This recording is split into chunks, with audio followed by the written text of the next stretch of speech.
আমি কি কোনো অপরাধ করেছি? না না, তুমি কোনো অপরাধ করনি। অপরাধ তো আমি করেছি। তুমি তুমি আবার কিভাবে অপরাধ করলে প্রভু? গোবিন্দ, আমি ভুল করেছি।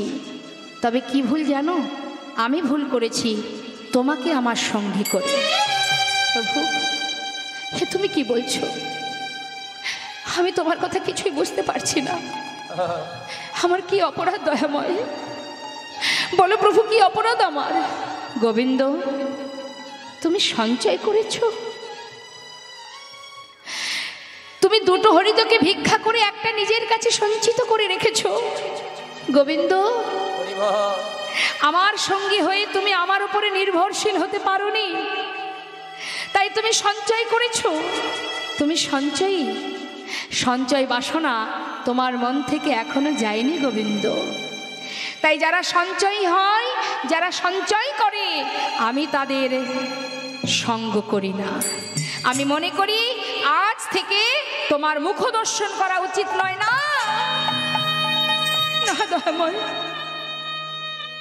আমি মানছি আমি অপরাধ করেছি, আমি সঞ্চয় করেছি, কিন্তু দয়াময়, আমি যে সঞ্চয় করেছি সে তো আমার জন্য নয়, সে তো তোমার জন্য। তাতে যদি আমার অপরাধ হয়েই থাকে, তুমি আমাকে অন্যভাবে সাজা দাও, মারো, যা খুশি বলো, যেমন ভাবে পারো সাজা দাও, কিন্তু দয়াময় আমাকে ত্যাগ করো না। আমি তোমায় ছেড়ে থাকবো কেমন করে গৌরহরি? তুমি ছাড়া যে আমার আর কেউ নেই দয়াময়। আমি তোমায় ছেড়ে থাকতে পারবো না দয়াময়। তুমি আমাকে যা খুশি বলো, যত খুশি পারো মারো, আমার কোনো দুঃখ নেই, কিন্তু দয়াময় আমি তো বুঝতে পারিনি, না বুঝে ভুল করেছি। তুমি তো পতিত পাবন, আমায় ক্ষমা করে দাও। প্রভু কোনো কথাই শুনছে না, তার যে কথা সেই কাজ। চরণ দুটি জড়িয়ে ধরেছে। না, আমি তোমায় ছাড়বো না, আমি তোমায় ছেড়ে থাকতে পারবো না দয়াময়। তুমি তো দয়াল, তুমি পতি পাবন হরি হে,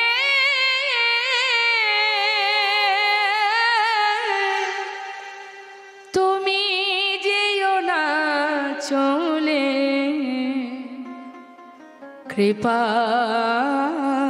করে দয়াল হরি রাখো চরণে। একবার কৃপা করে দয়াল হরি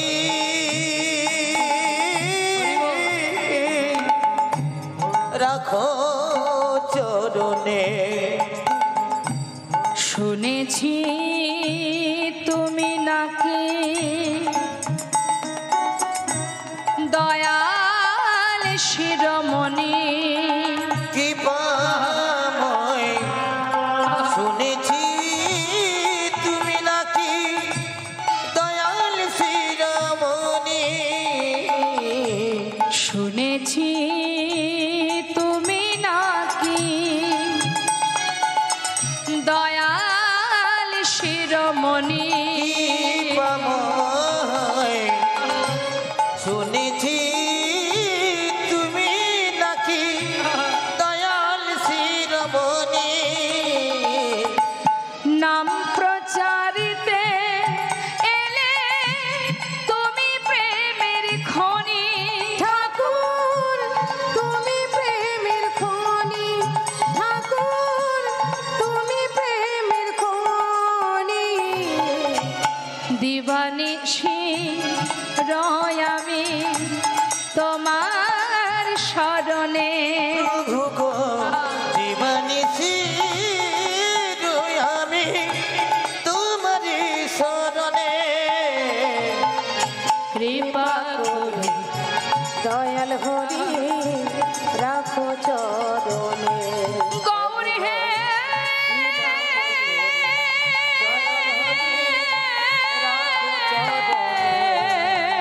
একবার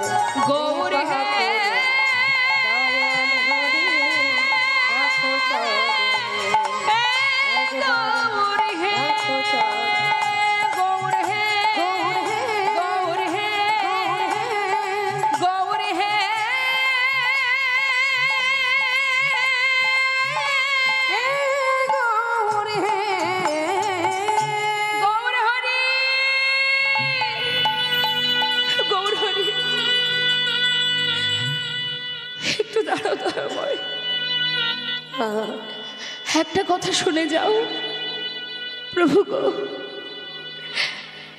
একটা হরিতকে সঞ্চয় করেছি আমি তোমার জন্য, তাতে যদি আমার অপরাধ হয়, যার কারণে আজ তুমি আমায় ফেলে চলে যাচ্ছ, তবে চলে যাও, চলে যাও তুমি।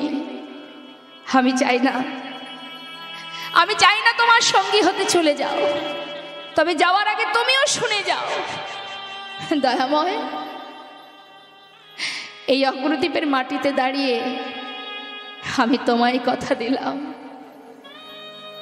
শুনে যাও তুমি। যদি আমি দিবানিশি তোমাকে ভালোবেসে থাকি, যদি আমি তোমায় ডেকে থাকি, সদা সর্বদাই যদি তোমার নাম স্মরণ করে থাকি, আমার বলতে যা কিছু যদি তোমার চরণে সঁপে দিয়ে থাকি, তোমাকে ফিরে আসতেই হবে, আসতেই হবে, তোমায় আবার ফিরে আসতে হবে। এই আমি অগ্রদ্বীপের মাটিতে দাঁড়িয়ে তোমায় কথা দিলাম, প্রতিজ্ঞা করলাম, এক পক্ষকালের মধ্যে তোমাকে আমার কাছে আবার ফিরে আসতে হবে, যদি আমি তোমাকে ভালোবেসে থাকি। একমাত্র ভক্তেরই জোর খাটে ভগবানের কাছে। ভগবান করুণাময় গৌরহরি চলে গেলেন। মাটিতে গড়াগড়ি দিয়ে কাঁদছেন গোবিন্দ ঘোষ। পাড়াপড়শি দেখে চিনতে পারলেন, এ তো আমাদের পাড়ারই ছেলে। সকলে মিলে ধরাধরি করে তাকে তার ঘরে পৌঁছে দিল। কিন্তু যে জন গৌরহরির সঙ্গ পেয়েছে এতদিন, এই মায়ার সংসারে এই ঘরের মধ্যে তার কি আর মন বসবে মা? ভালো লাগছে না। কৃষ্ণ নাম হরি নাম করে ঠিকই, আর দিন গুনতে থাকে। 15 দিনে হয় এক পক্ষ কাল। দিন গুনছ, প্রভু আসবে, প্রভু আসবে, সে আসবে ফিরে। পথের দিকে চেয়ে রইল, দিন গুনতে গুনতে আজ 13 দিন, প্রভু এলো না। জগতে যার কেউ নেই তার ভগবান আছে, এটা আমরা সবাই জানি। কিন্তু সেই ভগবানই যদি কাউকে ত্যাগ করে দেয়, পৃথিবীতে সে কি নিয়ে বেঁচে থাকবে? দয়াময়, সর্বস্ব পরিত্যাগ করে তোমার সঙ্গী হয়েছিলাম আমি, আজ তুমিও আমায় ত্যাগ করে দিলে, তাহলে আর বেঁচে থেকে লাভ কি? গঙ্গার জলে নিজেকে বিসর্জন করে দেব। ভক্তের মনে বাসনা সে আর থাকতে চায় না। প্রভু করুণাময়, তিনি জানতে পারলেন যে তার ভক্ত জলে ডুবে মরতে চলেছে। ভক্তকে রক্ষা করা তো ভগবানেরই কাজ। ভক্তের বোঝা ভগবানই বহন করেন। তিনি ছিলেন রামকেলিতে, একটা কোষ্ঠী পাথর জলে ভাসিয়ে দিলেন মা। কখনো শুনেছেন পাথর জলে ভাসে? নামের গুণে শোলা ডোবে, পাথর ভাসে জলে। ভাসতে ভাসতে সেই পাথর এসে পৌঁছালো অগ্রদ্বীপের ঘাটে। আর ভক্ত চলেছে গৌর নাম স্মরণ করতে করতে। দয়াময়, তুমি আমাকে ভুলে গেলে কি হবে? আমি তো তোমায় ছাড়ব না। তোমারই নাম স্মরণ করতে করতে প্রাণ বিসর্জন করব। আমি দেখব, কেউ জানুক বা না জানুক, তুমি তো জানবে যে তুমি আমায় ভুলে গেছো। আমি তোমায় ভুলিনি। আমি তোমারই নাম স্মরণ করতে করতে প্রাণ ত্যাগ করবো। দয়াময়, কেউ জানুক বা না জানুক, তুমি তো জানবে। হরি হে,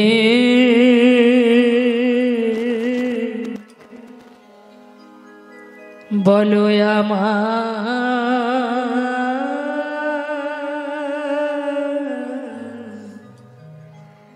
সেদিন কবে হবে তোমার আশার আশে ওগো দয়াল আছে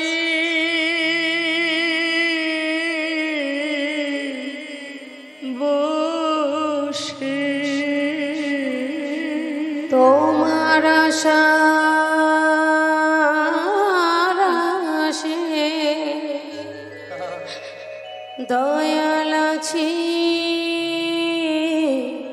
বসে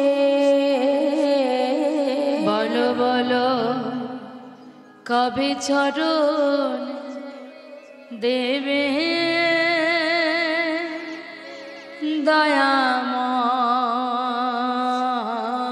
দয়াময় বলো বলো সেদিন কবে বা হবে আমার? সেদিন কবে বা হবে? ভবের মাঝে আসা যাওয়া তোমায় ডাকা হলো না যা বলবো বলে সবাই এসেছিলাম তা বলা হলো না এই ভবের মাঝে আসা যাওয়া তোমায় ডাকা হলো না আমরা যা বলবো বলে এসেছিলাম তা বলা হলো না তুমি পারে কর্তা আমি শুনে বার্তা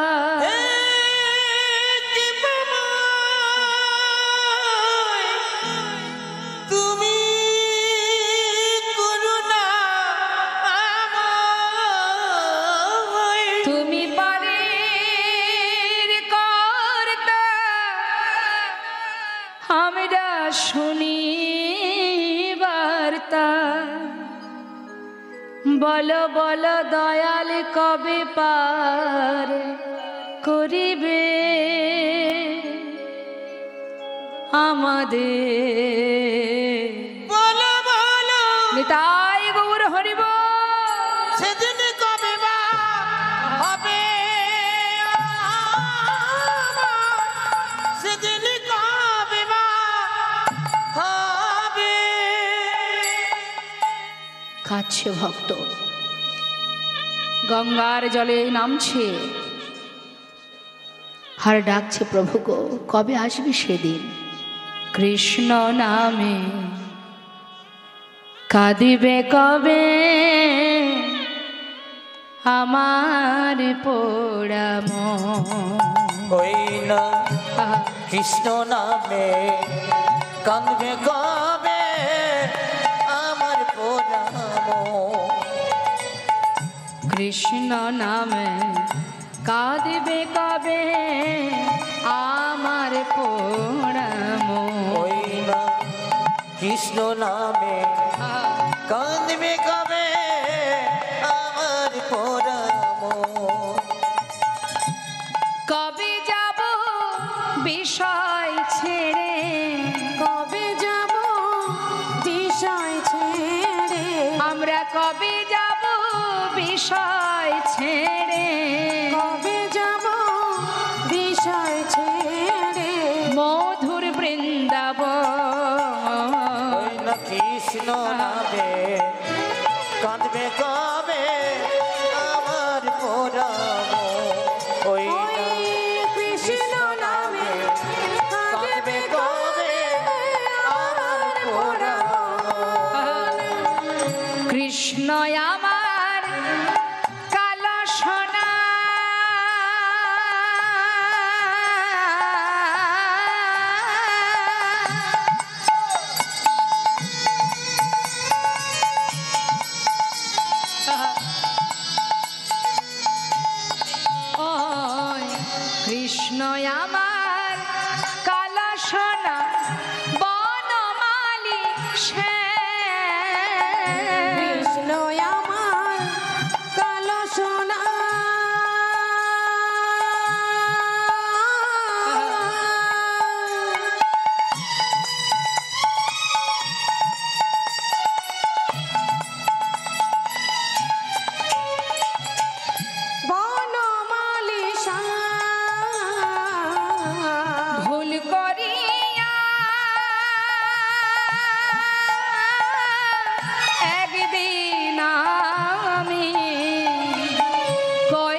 হরি বল। একদিন আমি কই নাই কৃষ্ণ নাম, কৃষ্ণ নামটি পারের সম্বল, কৃষ্ণ নামটি পারের সম্বল, ওই কৃষ্ণ নামটি পারের সম্বল, কৃষ্ণ নামটি পারের সম্বল, কবে পাবো দর্শন। ওই না মায়েরা উলুধ্বনি গায় গৌর হরি বল। কাঁদবে কবে আমার পোড়া মন, ওই কৃষ্ণ নামে কাঁদবে কবে আমার পোড়া মন। ওই না কৃষ্ণ নামে কাঁদবে কবে আমার পোড়া মন। গোবিন্দ ঘোষ জলে নামছে এক পা দুপা করে, আর ওই পাথরটা যেটা জলে ভাসছে বারবার তার গায়ে এসে লাগছে, আর বারবার অঙ্গে লাগছে বলে সেটাকে ধরে তীরে উঠে আবর্জনার মধ্যে ছুঁড়ে ফেলে দিলে। আর যেই ছুঁড়ে ফেলেছে হঠাৎ দৈববাণী, গোবিন্দ ঘরে ফিরে যাও, নিজেকে বিসর্জন করো না। চারিদিকে দেখছে কাউকে খুঁজে পাচ্ছে না, কিন্তু কে বলছে কথা, ফিরে যাও গোবিন্দ, ঘরে ফিরে যাও। আর মরা হলো না মা, সে চলে গেল নিজ গৃহে। 13 দিন পার হয়ে আজ 14 দিন, 15 দিনে হয় এক পক্ষকাল, আর এই 15 দিন পূর্ণ হতে একদিন বাকি। একমাত্র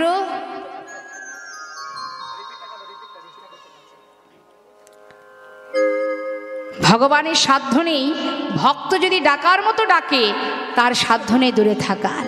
যেই না 14 দিন হলো, প্রভু আমার এদিকে কি হলো, রামকেলি থেকে ভক্তগণকে নিয়ে আবার ফিরে এলেন। ফিরে এসে গোবিন্দ ঘোষের ঘরের দোরে দাঁড়িয়ে ডাকছে, গোবিন্দ, ও গোবিন্দ। কে? দরজা খোলো। যেই না বলেছে তাড়াতাড়ি করে গোবিন্দ ঘোষ প্রভুর কণ্ঠ শুনে চিনতে পারলেন, এ তো প্রভুর কণ্ঠস্বর। তবে কি প্রভু এলো? দরজা খোলা মাত্রই দেখছে গৌরহরি দাঁড়িয়ে আছে পথের ধারে। ছুটে গিয়ে চরণটা বুকের মধ্যে জড়িয়ে ধরেছে, গৌরহরি তুমি এসেছো দয়াময়, এসেছো, শান্ত হও। গোবিন্দ, আমি আসবো তুমি জানতে না তো প্রভু? সে কি, আমার আগমন বার্তা তো আমি অনেক আগেই পাঠিয়ে দিয়েছি। প্রভু, আমি তো বুঝতে পারিনি, তুমি বলে দাও কি সেই আগমন বার্তা? গোবিন্দ, গঙ্গার জলে ডুবে মরতে গিয়ে সেখানে কিছু পেয়েছিলে? হ্যাঁ, একটা পোড়া কাষ্ঠ। পোড়া কাষ্ঠ? যাও শীঘ্রই নিয়ে এসো। ছুটতে ছুটতে গঙ্গার ঘাটে গিয়ে আবর্জনার ভিতরে খুঁজতে খুঁজতে সেটাকে হাতে তুলে দেখছি, কি এটা তো, হে এটা তো কোষ্ঠী পাথর, এ তো পোড়া কাষ্ঠ নয়, কালো পাথর। তো মা ভেবেছে কোনো মরা পোড়ানো কাঠ। এখন দেখছে সারা গায়ে লেখা আছে কৃষ্ণ কৃষ্ণ কৃষ্ণ। গৌরহরির কাছে এনে যেই না দিয়েছেন, প্রভু বললেন, গোবিন্দ, এই হলো সেই কোষ্ঠী পাথর। আমি আসবো বলে তার বার্তা অনেক পাঠিয়েছিলাম, আমি অনেক আগেই পাঠিয়েছি, তুমি বুঝতে পারোনি। তবে শোনো, এই পাথর দিয়ে একটা বিগ্রহ তৈরি হবে, আর সেই বিগ্রহ আমি তোমার ঘরে স্থাপন করে প্রাণ প্রতিষ্ঠা করব। আমি এক ভাস্করে সে বিগ্রহ তৈরি করে প্রাণ প্রতিষ্ঠা করে নাম দিলেন গোপীনাথ। অগোবিন্দ, প্রতিদিন ভিক্ষা করবে, সঞ্চয় করে রাখবে না কেমন? প্রতিদিন যেটুকু পাবে সেটুকুই প্রভুর সেবায় দিয়ে দেবে। আর তোমাকে বলে যাই, শোনো, আমাতে আর গোপীনাথে একই অঙ্গ হয়, গোপীনাথের সেবা দিলে আমি পাইব নিশ্চয়। গোপীনাথের সেবা দিলে আমি পাইব নিশ্চয়। আমাতে আর গোপীনাথে অভেদ জানিও, শুদ্ধ ভক্তিতে গোপীনাথের সেবা যে করিও। ভক্তিতে গোপীনাথের সেবা যে করিও। আহা, তাহলে গোবিন্দ, গোপীনাথ বিগ্রহ আর আমি একই অঙ্গ, তাকে সেবা দিলে সেই সেবা আমি পাবো। এবার আমাকে বিদায় দাও। প্রতিদিন ভিক্ষা করবে, যা পাবে সেবা দেবে। আর একটা কথা বলি শোনো, একা একা ঘর ভালো লাগবে না, তাই একটা বিবাহ করো। কি গো মা, একা একা ভালো লাগে? তাই সংসার দিচ্ছে, বিবাহ করবে, দুজনে গোপীনাথের সেবা দেবে। তোমাদের সেবা দেখে অগ্রদ্বীপবাসী সেবা শিখবে। কেমন? বেশ প্রভু, তাহলে তুমি কোথায় যাবে? আমি, তুমি তো জানো গোবিন্দ, আমার মন মানে না। ওই মাকে একটু ডেকে দিন।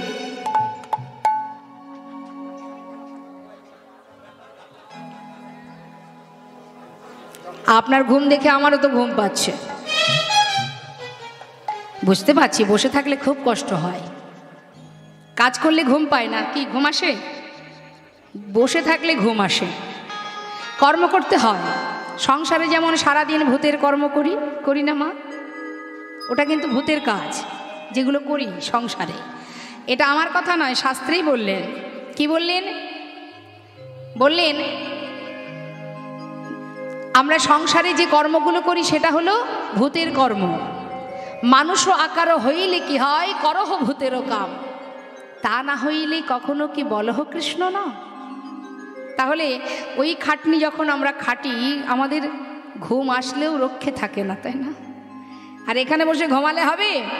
যেদিন চন্দ্রাবলী ঘুমিয়ে পড়েছিলেন, সেই সুযোগেই কিন্তু ওই গোবিন্দ চন্দ্রাকে রেখে রাধার কুঞ্জে গিয়েছিলেন। অর্থাৎ ঘুমানো ঘরে গোবিন্দ থাকেন না। এখানে ঘুমানো যা, বাড়িতে ঘুমানো তাই। তাই ঘুমালে হবে না। বলছি বটে, মনে মনে ভাবছেন মা তুমি তো বুঝতে পারছো না, বসে থাকলে খুব ঘুম আসে। আচ্ছা, ঘুমানোর ওষুধ আমার কাছে আছে। দেখি হাত তুলুন, সবাই তুলুন, সবাই তুলুন, তুলুন দেখি। তুলেছেন তো? সবাই তুলেছেন?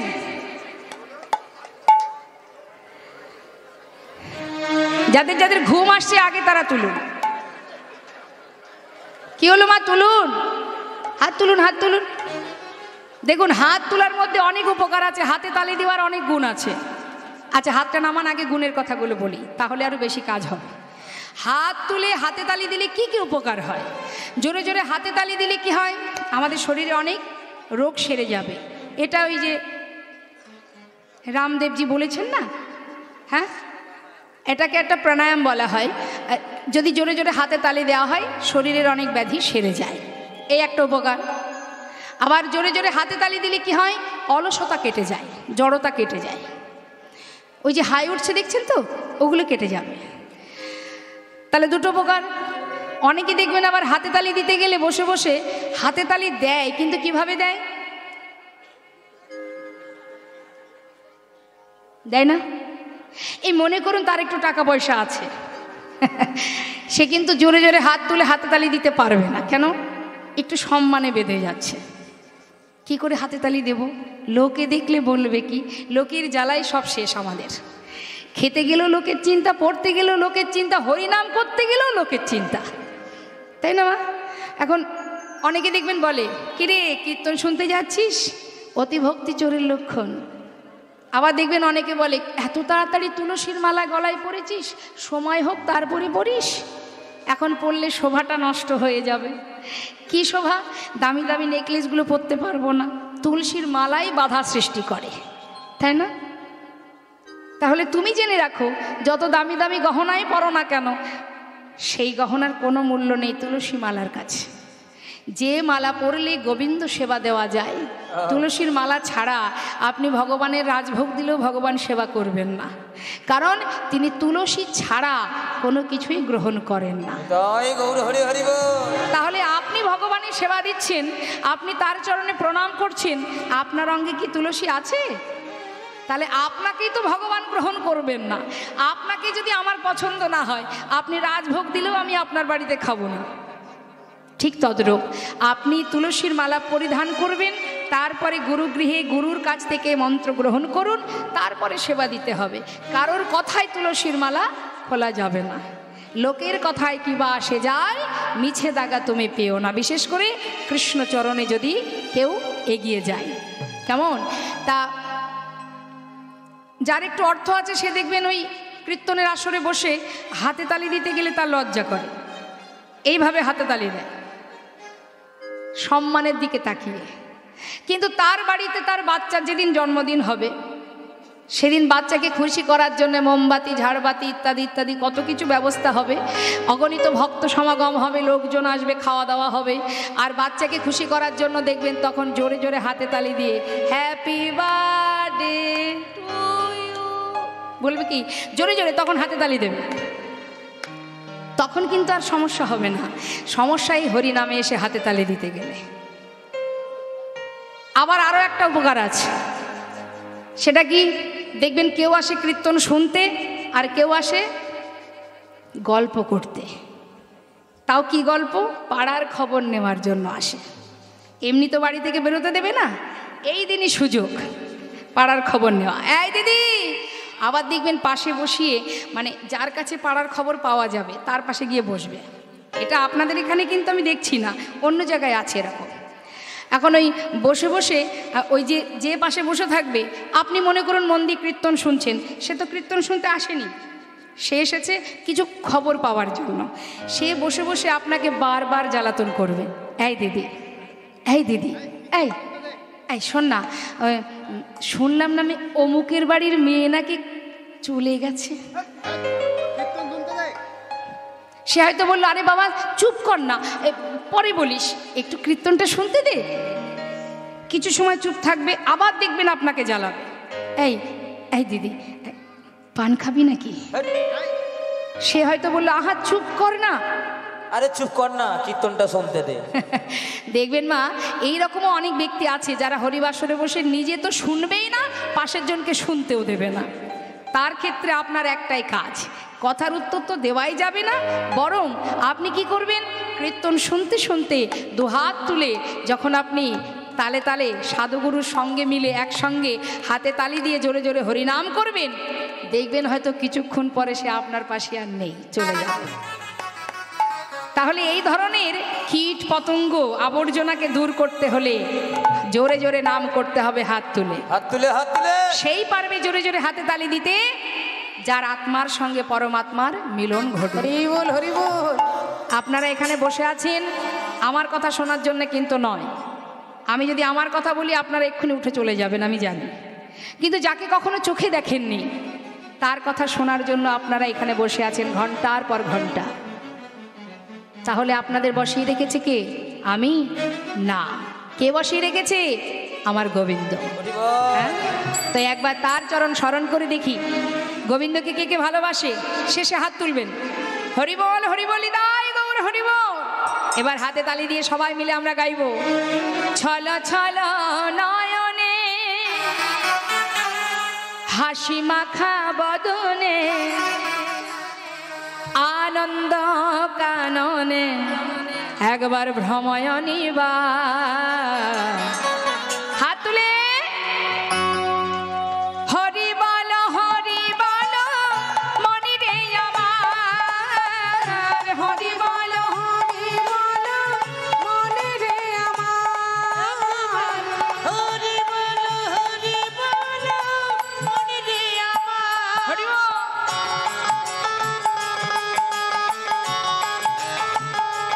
তালে তালে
বেড়েছে মানুষে কত অহংকার।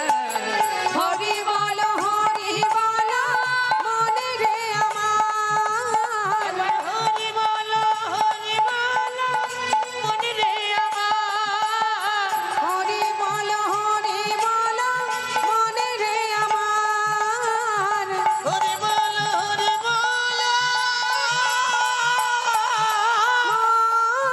রে আমার। হরিবল হরিবল নিতাই গৌর হরিবল। আর ঘুমালে হবে না।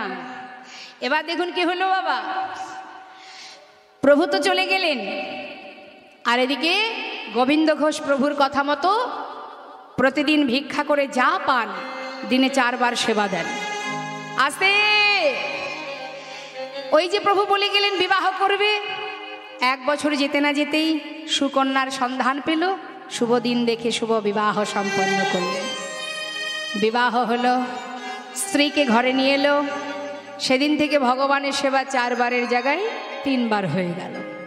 যতই হোক তার দিকেও তো একটু সময় দিতে হচ্ছে, ওই জন্য এই দিকে সময়টা একটু কমে গেছে। 1 বছর যেতে না যেতে একটি পুত্র সন্তান হলো, ছেলের নাম রাখলেন ভগবানের নামে। ভগবানের নাম কি? গোপীনাথ। ছেলেরও নাম রেখেছে গোপীনাথ। আমি 2 পুত্রের পিতা, এক বিগ্রহ গোপীনাথ, এক আমার পুত্র গোপীনাথ।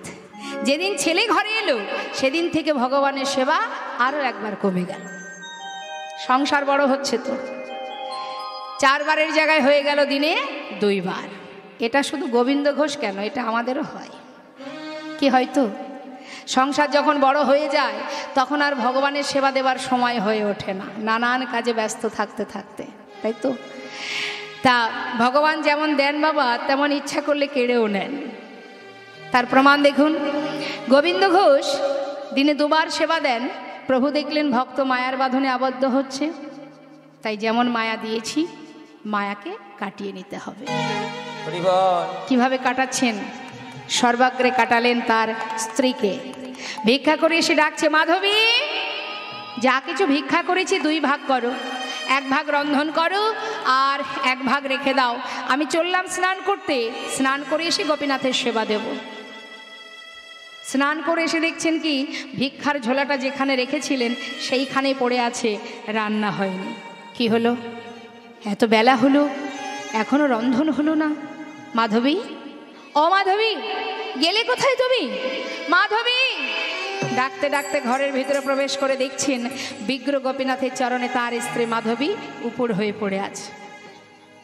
দরজার কাছে দাঁড়িয়ে ডাকছে, মাধবী, ও মাধবী, কি হলো? গোপীনাথের চরণ ধরে পড়ে আছো যে, ওঠো রন্ধন করো, কত বেলা হয়েছে, সেবা দিতে হবে। আরে বাবা, মনের কথা পরে বলা যাবে, ওঠো ওঠো। কি হলো? কথার উত্তর দিচ্ছ না? আমার কথা কি তুমি শুনতে পাচ্ছ না? মাধবী ডাকতে ডাকতে মাধবীর কাছে গিয়ে যেই না তার অঙ্গ পরশ করেছেন, দেখছেন অসার দেহ। বুকের মধ্যে চেপে ধরে চিৎকার করে উঠলেন, গোপীনাথ, গোপীনাথ, তুমি কি করলে গোপীনাথ? তুমি আমার স্ত্রীকে কেড়ে নিলে কেন? বলো, কি অপরাধ করেছিল আমার মাধবী? কেন কেড়ে নিলে তুমি? বুকের মধ্যে চেপে ধরে কাজ। পাড়াপড়শি ছুটতে ছুটতে সবাই এলো তার ঘরে, দেখছে কোলের মধ্যে আছে তার স্ত্রী মাধবী, অসার দেহ। আহা, পাড়াপড়শির যে ধর্মমা ছুটে এসে মাথায় হাত দিয়ে সান্ত্বনা দিয়ে বলছে, শান্ত হও গোবিন্দ,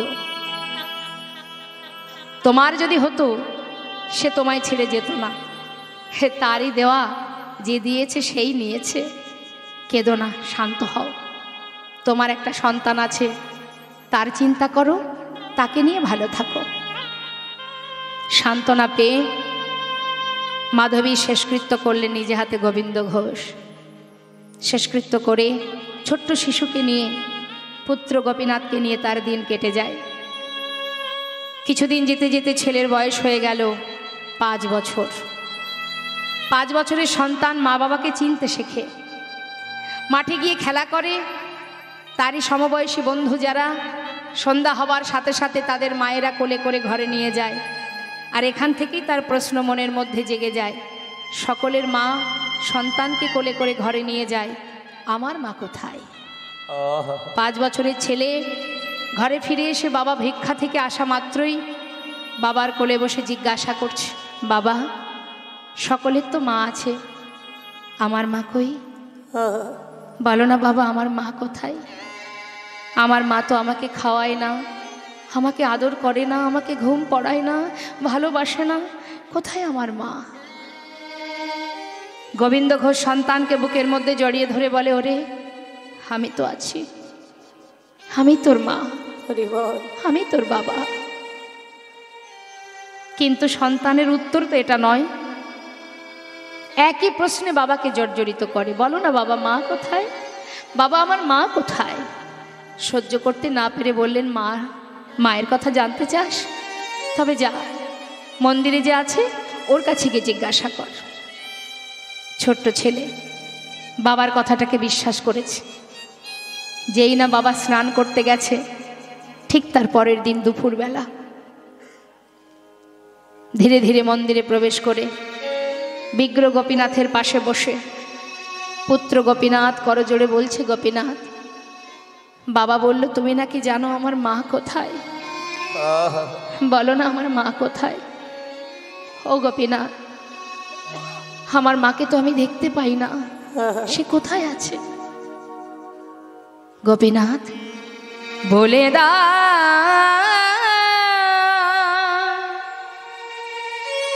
হে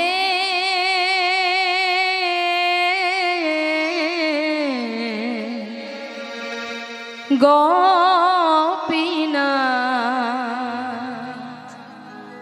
বলো কোথায় আমার মা?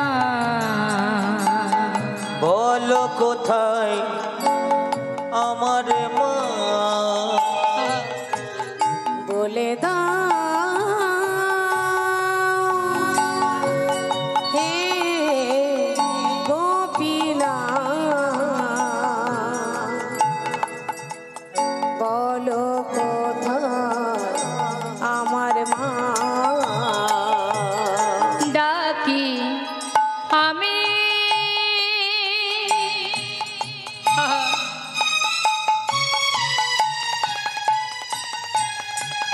মা, মা বলে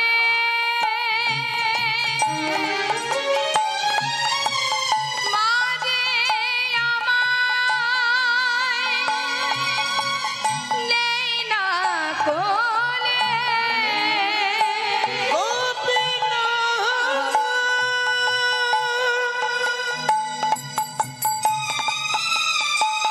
তুমি আমায় বলে দাও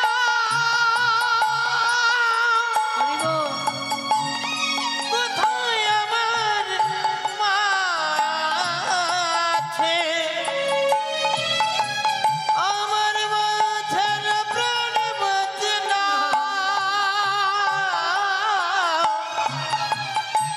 বলে দাও। ডাকি আমি মামা বলে মা যে আমার নেই না কোলে। হারিয়ে গেছে মা যে আমার, গেছে মা আমার। আমি খুঁজে পেলাম না। বলো বলো কোথায় আমার মা? বলে দাও হে গোপীনাথ, বলো বলো কোথায় আমার মা?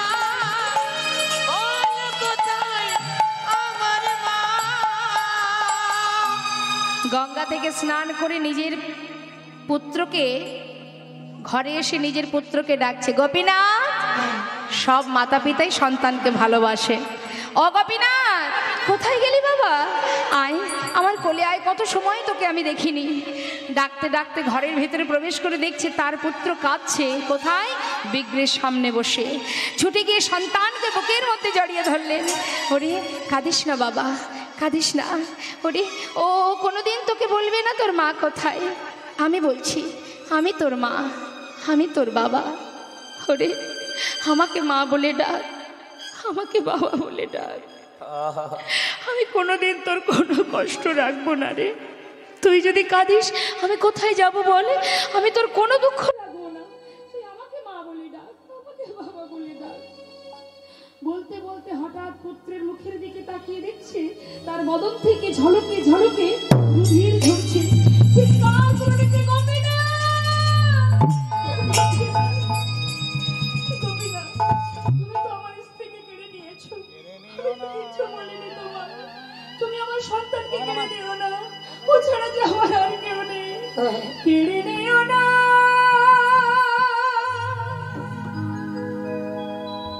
প্রভু গো,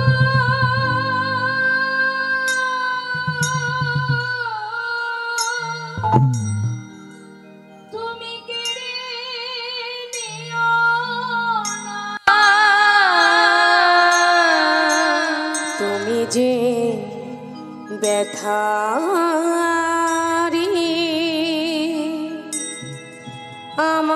আমায় ব্যথা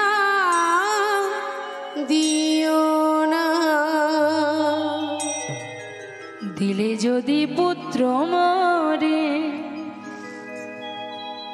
কেড়ে কেন নিতে যাও? পারি না সহিতে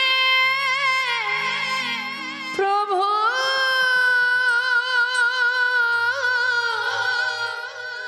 কেন এত দুঃখ দাও? দিলে যদি পুত্র মরে, কেড়ে কেন নিতে চাও? পারি না সহিতে প্রভু গো, কেন এত দুঃখ দাও? যে বিষম বেদনা আমি সহিতে পারি না দয়াময়। যে বিষম বেদনা আমি আর সহিতে পারি না।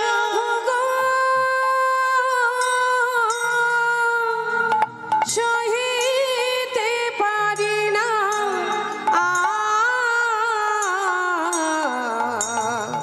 তুমি যে ব্যথারি আমায় ব্যথা দিও চলে গেল। না।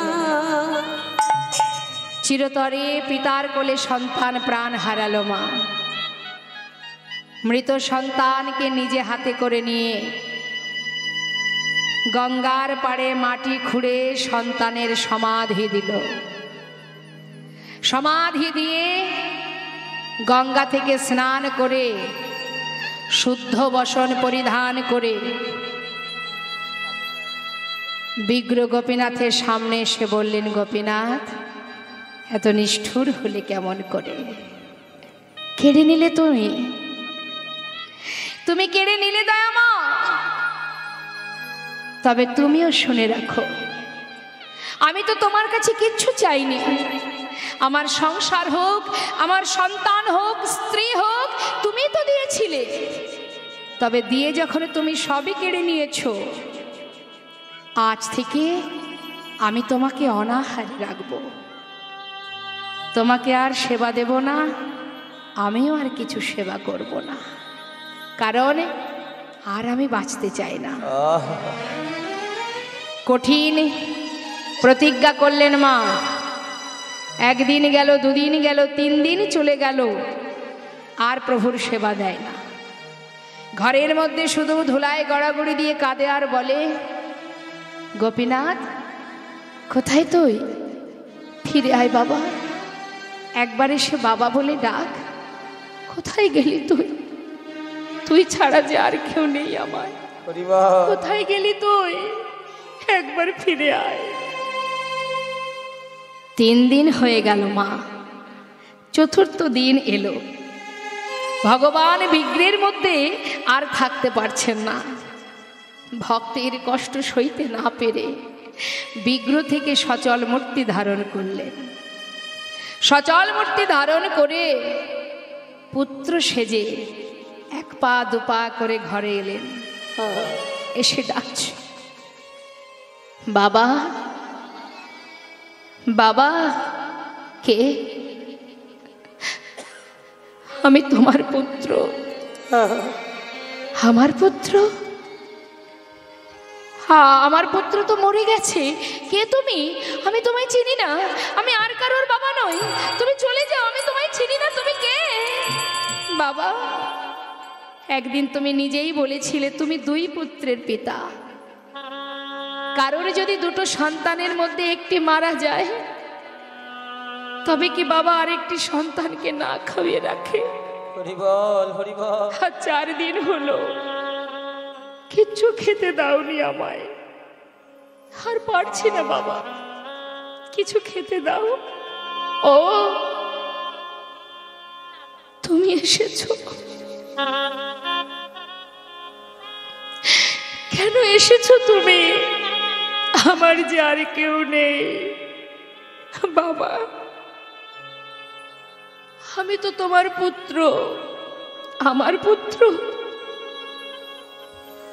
জানো তুমি জগতে প্রত্যেকে কেন একটি পুত্র সন্তান চায়? শেষের দিনে মাতা পিতার শেষকৃত্য করার জন্য। আজ তুমি আমার সন্তানকে কেড়ে নিয়েছো। পারবে? আজ তো তুমি আমাকে বাবা বলে ডাকলে, শেষের দিনে সন্তান হয়ে আমার শেষকৃত্য করতে পারবে তুমি? বাবা পারবো? পারবে আমার জন্য কাছা নিতে? পারবো আমার জন্য 1 মাস সবজি সন্ন খেতে? পারবো বাবা আমার জন্য পিণ্ড দান করতে? পারবো? পারবো বাবা, পারবো। একদিন নয়, 2 দিন নয়, পৃথিবীতে যতদিন চন্দ্র সূর্যের উদয় হবে ততদিনই আমি তোমার শেষকৃত্য করে যাব। তোমার অঙ্গ স্পর্শ করে কথা দিচ্ছি, এবার কিছু খেতে দাও। কয়েক বাড়ি থেকে ভিক্ষা করে প্রভুর সেবা দিলেন।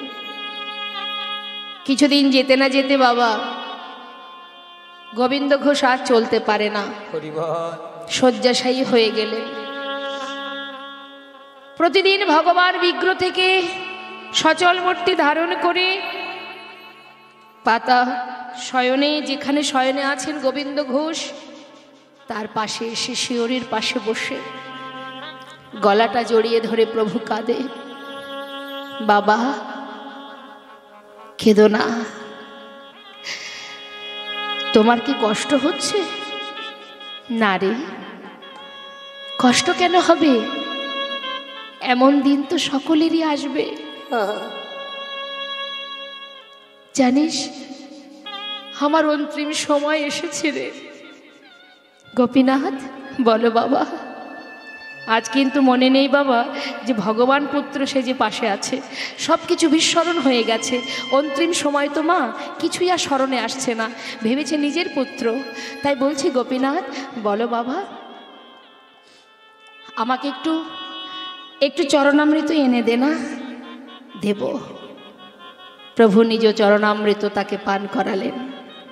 গোপীনাথ বলো বাবা, আমার শিয়রের পাশে একজোড়া করতাল আছে, যাবার আগে আমাকে একটু নাম শোনাবি বাবা? শোনাবো। করতাল হাতে করে নিয়ে প্রভু ভক্তের চারিপাশে পুত্র সেজে চোখের জলে বুক ভাসিয়ে কাঁদছে আর মুখে হরিনাম করছে। হরে কৃষ্ণ হরে কৃষ্ণ কৃষ্ণ কৃষ্ণ হরে হরে হরে রাম হরে রাম রাম রাম হরে হরে হরে কৃষ্ণ হরে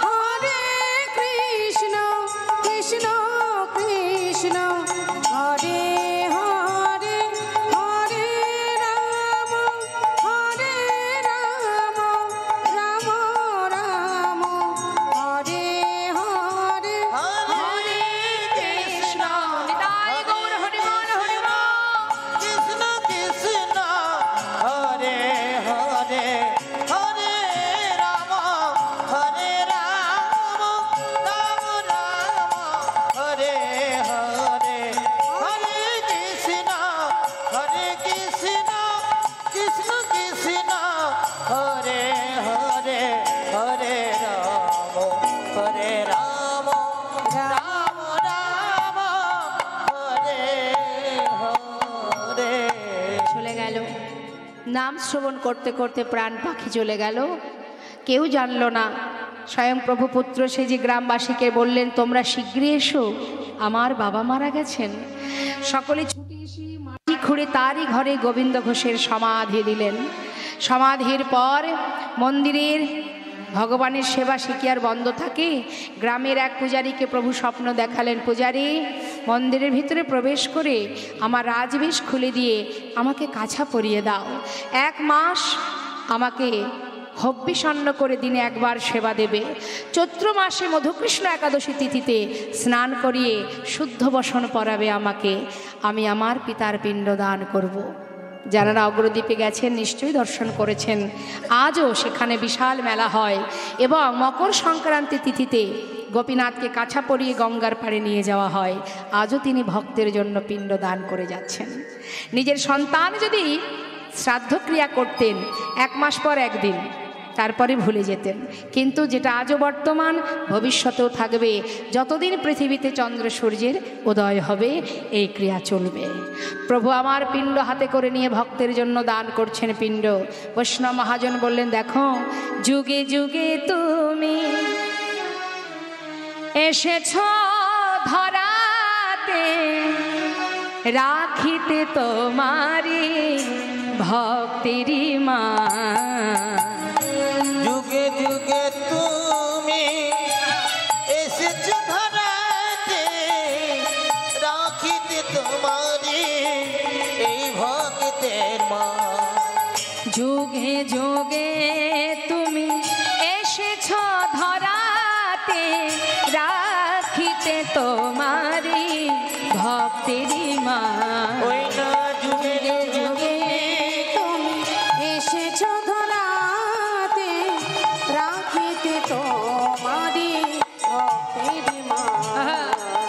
দাঁড়াইল হরি পিণ্ড করে করে, দাঁড়াইল হরি পিণ্ড করে করি, শুদ্ধ বস্ত্র পরি শাস্ত্রের প্রমাণ।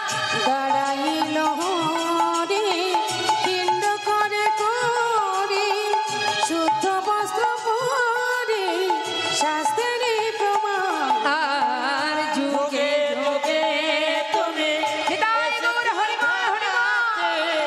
রাখিতে তোমারি ভক্তের মা। ওই না রাখিতে তোমারি ভক্তের মা। ভক্তির বাসনা প্রভু পূরণ করিল, ভক্তের বাসনা প্রভু পূরণ করিল। প্রেমানন্দে বদন ভরে হরি হরি বল। প্রেমানন্দে বদন ধরে হরি হরি বল। জয় হৃদয় জয় গৌর। এবার আমাদের লীলাকে আমরা বিশ্রাম রাখবো, সবাই আমরা দর্শন করব ভক্ত ভগবানের মধুর মিলন।